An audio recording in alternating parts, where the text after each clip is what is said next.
Decide to focus tonight's video on Chelsea. Frail Chelsea struggling again. You really don't know what you're going to get with Chelsea. Sometimes they play really well and win. Other times they just aren't at it. They got very lucky against Crystal Palace when Cahill pulled his hamstring to let Willian clean through to play in Giroud for 1-0. Chelsea would then go on to score second as Pulisic fired home. And what form he is in, with Ziyech and Werner due to come into the club. So perfect time to be hitting that red hot form. Then Zaha thundered in a goal to get Palace back in the game. Yes, Kepa maybe could have done better, but still a brilliant goal. Palace were on top. Abraham would add a third around 77 minutes. Game over? No. Benteke gets Palace right back in it 60 seconds later.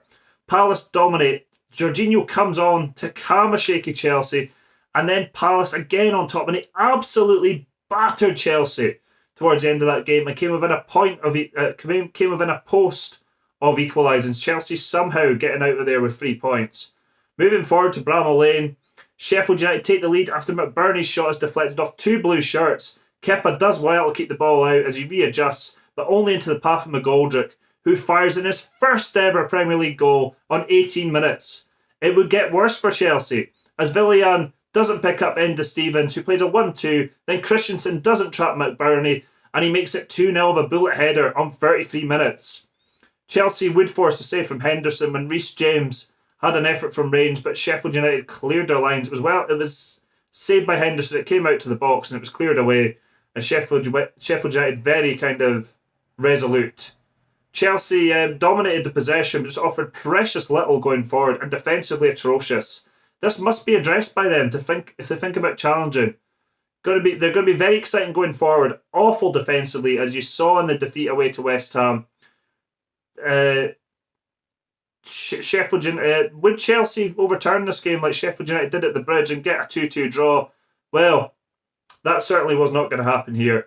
Giroud played in by Rudiger in 65 minutes. He hits it on the volley just wide. Would have been some goal.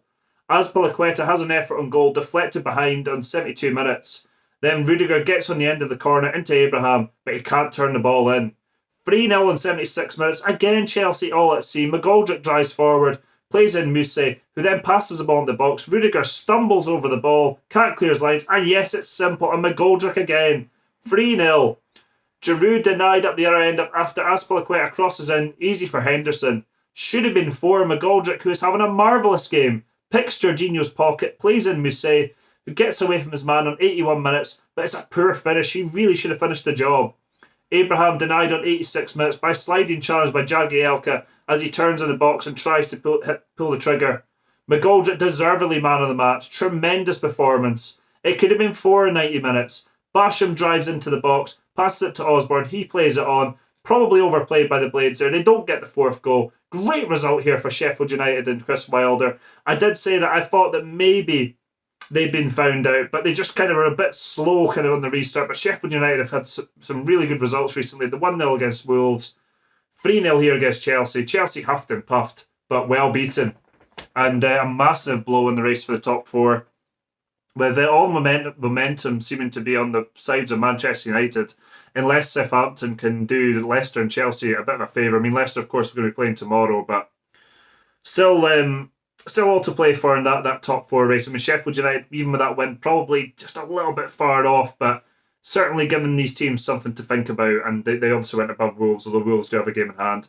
The relegation places are definitely sorted now. Watford got a very good result, 2-1 win against Newcastle.